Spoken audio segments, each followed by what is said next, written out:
draga cerkev, lepo pozdravljeni v imenu našega Gospoda. Nedelja, ko ponovno smo skupaj in želimo slaviti našega Boga, dati njemu vso slavo in čas. Na drugi strani, da se duhovno nahranimo z Božje besede, da Bog nahrani našo dušo, našega duha in da lahko tudi v naslednji teden gremo z novo močjo, z novim spoznanjem, novo polnino svetega duha. Vse, kar nam Bog ponuja, dokler smo tukaj na tej zemlji. Zato vas vabim, da odpremo zdaj naša srca. Dajmo Jezusu vso slavo, čast in hvalo. Dovolimo, da nam On razodeva svojo milost, svoje odpuščanje, svojo svetost, veličino, moč in oblast, ki jo ima. Zato slavimo in poveličujmo našega Gospoda, draga cerkev.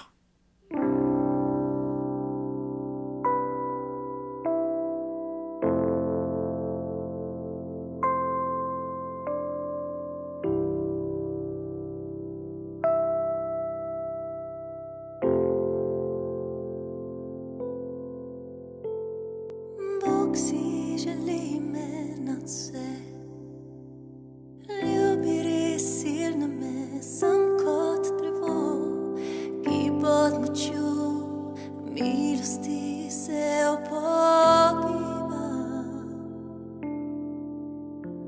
Nenadoma na vse stiske pozabim, ob vsem siju tvoje slave. In zavedam se, da ti si čudovit in kako neizmerno me ljubiš. Bog ljubi nas močno, res nas ljubi nas močno. Bog si želi me nad vse, ljubi res silno me, sem kot drevo, ki pod močjo milosti se upogiba. Nenadoma na vse stiske pozabim, ob vsem siju tvoje slave. In zavedam se, da ti si čudovit in kako neizmerno me ljubiš. Bog ljubi nas močno, res nas ljubi nas močno. Bog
spregovorimo danes, čas se je približal. Poleg tega poznate čas, v katerem smo. Ura je že, da se zbudite iz spanja. Zdaj je naša rešitev bližje, kakor takrat, ko smo sprejeli vero. Noč se je premaknila naprej in dan se je približal. Odvrzimo torej dela teme in nadenimo si orožje luči. Živimo pošteno, kakor se podnevi spodobi, ne v požrešnosti in v popivanju, ne v posteljah in v razuzdanosti, ne v prepirljivosti in v nevoščljivosti. Pač pa si oblecite Gospoda Jezusa Kristusa in ne skrbite za meso, da bi stregli njegovim poželenjem. Poleg tega poznate čas, v katerem smo, piše Pavel. Seveda moramo razumeti, da je Pavel pisal v svojem času, ljudem tistega časa, kjer so bili mogoče izzivi in potrebe drugačne kot danes. Piše pismo cerkvi v Rimu v 1. stoletju. Vendar njegova spodbuda, da se je približal čas izpolnitve Božjega načrta, velja za vse čase. Spodbuja verne, da je zdaj naša rešitev bližje kot na začetku krščanske poti. Pavel je verjetno pričakoval, da se bo Jezus po svojo cerkev vrnil že v času njegovega življenja na zemlji. Danes vemo, da se to ni zgodilo, saj skoraj že 2000 let po Pavlem življenju. Čas Jezusovega prihoda je skrivnost in tudi njemu ni bila razodeta. Resnica pa je, da je njegov prihod bliže kot v 1. stoletju. Danes lahko rečemo skupaj s Pavlom, da je naša rešitev bližje kakor takrat, kot pravi Pavel. Noč se je premaknila, dan se je približal. Danes lahko povemo, zdaj je dan rešitve bližje kot kdajkoli prej. Pavel je povedal v 1. stoletju in mi lahko tudi danes povemo z njim. Ura je že, da se zbudimo iz spanja. Tudi Jezus je povedal, bodite torej budni, ker ne veste, katerega dne pride vaš Gospod. Zato bodite tudi vi pripravljeni, kajti ob uri, ko ne pričakujete, bo prišel Sin človekov. Pavlove in Josove besede govorijo tudi nam. Smo v času Božje milosti, ne glede, kaj se dogaja okrog nas. Korona čas je sprožil kar nekaj vprašanj in izzivov za cerkev. Ali je to čas, v katerem bo Jezus prišel po svojo cerkev? Ali je to samo en od težkih trenutkov, s katerimi se je človeštvo moralo soočiti večkrat v svoji zgodovini? Ali smo v času, ko duh Antikrista vse bolj prevzema vpliv na ljudi, želi vse kontrolirati, da bi na koncu mnoge zapeljal, prevaral in uničil? Kakorkoli, dejstvo je, da smo vsak dan bližje izpolnitvi Božjega načrta. Cerkev ne pričakuje Antikrista, čeprav ve, da bo njegov čas nastopil, ampak pričakuje Jezusov prihod, odrešitev in izpolnitev Božjega načrta. Kaj naj storimo? Samo čakamo Jezusov prihod?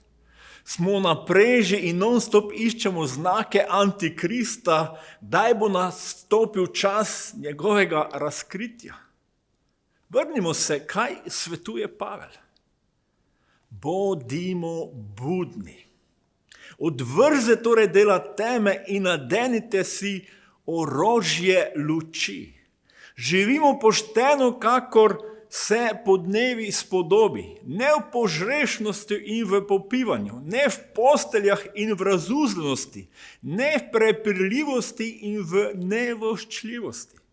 Pač pa si oblecite Gospoda Jezusa Kristusa in ne skrbite za meso, da bi stregli njegovim poželenjem. Odvrzimo dela teme ali grešnega življenja, ki uničuje cerkev in človeštvo in nam krade moč za življenje. Bog je že v stari zavezi dal obljubo, če bodo živeli po njegovi besedi, bodo blagoslovljeni, bodo živeli. Pavel sam razlaga te besede in razodeva skrivnost življenja. Kaj ti zapovedi? Ne prešuštvuj, ne ubijaj, ne kradi, ne poželi, pa tudi vse druge zapovedi so obsežene v besedi, ljubi svojega bližnjega kakor samega sebe. Ljubezen bližnjemu ne prizadeva hudega. Ljubezen je torej izpolnitev postave. Sveto pismo nam govori, kaj je dobro in kaj ne. Kaj je za nas uničujoče in kaj nam prinaša življenje. Pavel govori o Božjih zapovedih. Ne prešuštvujmo, ne varajmo drugega, ampak bodimo zvesti. Naj ne ubijemo, krademo. Kakšna grozota, ko slišimo za strašne umore. Nihče si ne želi, da bi nas kdo okradel. Božje zapovedi so nam dane iz ljubezni, da ne prizadanemo hudega drugemu. Bog nam zapoveduje, naj ljubimo, smo zvesti, sprejemamo, ljubimo sebe in druge. Cerkev, prebudimo se. Življenje Božjega ljudstva mora biti drugačno. Prinašati mora Božjo resnico, življenje, ki ga razodeva Bog. Bog je dal svoji cerkvi pomoč. Jezus je obljubil učencem in dal moč Svetega Duha. Pomembno je presojati, raziskovati poslednje čase. Tudi včasih imam občutek, da se Božje ljudstvo bolj ukvarja z antikristom in znaki njegovega prihoda kot delovanjem Svetega Duha. Še vedno smo v času Božje milosti za vse ljudi. To je pomemben čas, v katerem živimo. Gospod ni počasen glede obljube, kakor nekateri mislijo, da je to počasnost. Ne, le potrpežljiv je z vami, ker noče, da bi se kdo pogubil, temveč, da bi vsi dosegli spreobrnenje, piše apostol Peter. Bog ni počasen, ne zamuja. Le potrpežljiv je, ker noče, da bi se kdo pogubil, ampak da bi se vsi spreobrnili, obrnili Bogu, njegovi ljubezni, odpuščanju in sprejeli večno življenje.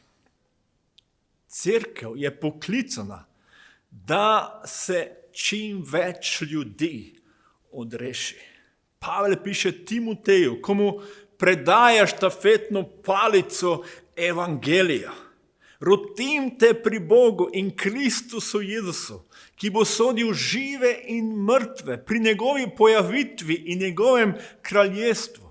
Oznanjuj besedo, vztrajaj v ugodnih in neugodnih okoliščinah. Prepričuj, grajaj, spodbujaj z vso potrpežljivostjo in poučevanjem.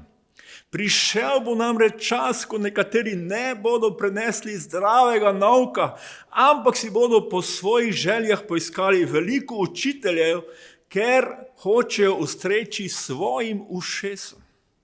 Ušesa bodo obračali proč od resnice in zabredli v bajke. Ti pa bodi vsem trezen, pretrpi nadloge, opravi poslanstvo evangelista in izpolni svojo službo. Oznanjuj besedo, prepričuj, grajaj, spodbujaj z vso potrpežljivostjo in poučevanjem, pravi Pavel Timoteju. Verjetno je bilo to Pavlovo zadnje pismo in sigurno je hotel Timoteju povedati nekaj zelo pomembnega. Prišel bo čas, ko nekateri ne bodo prenesli zdravega nauka, ampak si bodo poiskali učitelje po svojih željah. Vsi imamo svoje želje, interese. Če se ukvarjamo samo z njimi, bomo postali ekstremisti. Pavel pravi Timoteju, bodi trezen, pretrpi nadloge, opravi poslanstvo evangelista. Timotej je bil evangelist. Kaj dela evangelist? Oznanja evangelij. In kaj je evangelij? Evangelij pomeni veselo sporočilo, ki ga Pavel opisuje takole. Spominjam vas, bratje, na evangelij, ki sem vam ga oznanil in ste ga tudi sprejeli, ter stojite trdno v njem. Po njem ste na poti rešitve, če se trdno držite besede, ki sem vam jo oznanil, razen če ste zaman sprejeli vero. Izročil sem vam predvsem to, kar sem prejel. Kristus je umrl za naše grehe, kakor je v pismih. Pokopan je bil in tretji dan je bil obojen, kakor je v pismih. Evangelij je veselo oznanilo, sporočilo. Kristus je umrl za naše grehe. Pokopan je bil in tretji dan je vstal od mrtvih. Smrt ni konec. Pavel je oznanjal evangelij, veselo novico. Tudi Timoteja spodbuja, to uči, govori in delaj naprej, dokler ne pride Jezus. Kaj je oznanjala prva cerkev? Bodi znano vsem vam in vsemu izraelskemu ljudstvu v imenu Jezusa Kristusa Nazarečana, ki ste ga vi križali. Bog pa ga je obudil od mrtvih. Njegovo ime nosi ta človek zdrav pred vami. On je kamen, ki ste ga vi zidari zavrgli, a je postal vogelni kamen. Nikomer drugem ni odrešenja. Zakaj pod nebom ljudem ni dano nobeno drugo ime, po katerem naj bi se mi rešili? Jezus, Nazarečan, je bil križan in bil obujen od mrtvih. On je kamen, trdna skala, v katerem imamo odrešitev. Ni nam dano nobeno drugo ime, po katerem bi se mi lahko rešili. Ni nikogar drugega, ki bi umrl na mesto nas za naše grehe. Prva cerkev, apostoli, Pavel, Timotej so imeli jasno vizijo. Oznanjali so evangelij. Tudi ko so doživljali nasprotovanja. Kaj so storili? Ko so jo izpustili, so se vrnila k svojim in sporočila vse, kar so jima bili povedali veliki duhovniki in starešine. Ob njunih besedah so verniki enodušno povzdignili glas k Bogu in molili. In zdaj, Gospod, glej, kaj grozijo. In daj, da bomo tvoji služabniki z vso srčnostjo oznanjali tvojo besedo. Iztegni roko, da se bodo dogajale ozdravljenja in znamenja in čudeži v imenu tvojega svetega služabnika Jezusa. In ko so odmolili, se je stresel prostor, kjer so bili zbrani, in vsi so bili polni svetega duha in so z vso srčnostjo oznanjali Božjo besedo. Petru in Janesu so prepovedali, da oznanjata veselo novico o Jezusu. In kaj je storila cerkev? Vzdignili so glas k Bogu in molili, naj iztegne roko, da se bodo dogajala znamenja in čudeži v Jezusovem imenu. In kaj se je zgodilo? Vsi so bili napolnjeni Svetim duhom in oznanjali Božjo besedo. O, kako daleč smo mi danes od življenja prve cerkve. Čas je, da se prebudimo, da ponovno napravimo kot pravi Pavel. Pač pa si oblecite Gospoda Jezusa Kristusa in ne skrbite za meso, da bi stregli njegovim poželenjem. Oblecimo Kristusa, njegovo moč, polnino svetega duha, ki jo je izlil na binkošti in jo izliva tudi danes vse povsod, kjer je Božje ljudstvo budno in išče in čaka in je odprto za delovanje svetega duha in oznanja to veselo novico evangelij. Cerkev, mi smo poklicani. Čas se je približal. Svet mora slišati evangelij in doživeti moč in delovanje svetega duha, preden pride Jezus po svojo cerkev in bo za mnoge prepozno. Draga cerkev in vsi, ki nas poslušate ali spremljate preko spleta, združimo se na koncu molitvi in prosimo Boga, da imamo odprte duhovne oči, da smo budni, da vemo, da se čas naše odrešitve vse bolj približuje.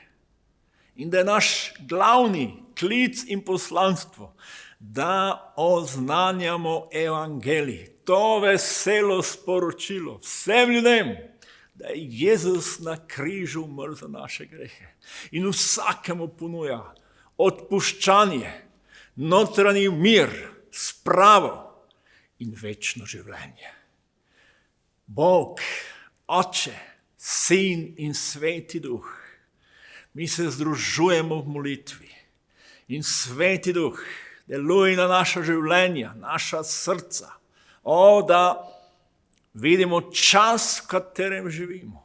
In Gospod, da naš cilj in naša vizija jasna, da upravljamo naprej poslanstvo oznanjanja evangelija, da bi se še mnogi zveličali, Jezus doživeli odpuščanje svojih grehov, spravo in mir v svojem življenju, s tabo vsemogočni Bog in tudi z ljudmi okrog sebe. Sveti Duh, ti deluj in se razodevaj v svoji moči. In še mnoge pokliči in odreši. Jezus, v tvojem imenu mi te prosimo, naj se dogajajo čudeži, naj se dogajajo znamenja, kajti ti si živi Bog, tvoja beseda pravi, ti si isti včeraj, danes in na veke. In v tej veri in v tej resnici in v tej molitvi mi prihajamo pred tebe. Zato deluj, Gospod, in se razodevaj, dokler je še ta milostni čas. To te prosimo in ti dajemo vso slavo, čast in hvalo. Amen.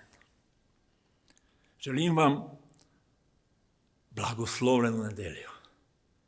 in naša srca naj so odprta za delovanje svete Boga. Bodimo budni in služimo našemu Gospodu, drug drugemu in temu svetu, ki rabi ljubezen, ki rabi mir, ki rabi spravo, ki rabi odpuščanje. Amen.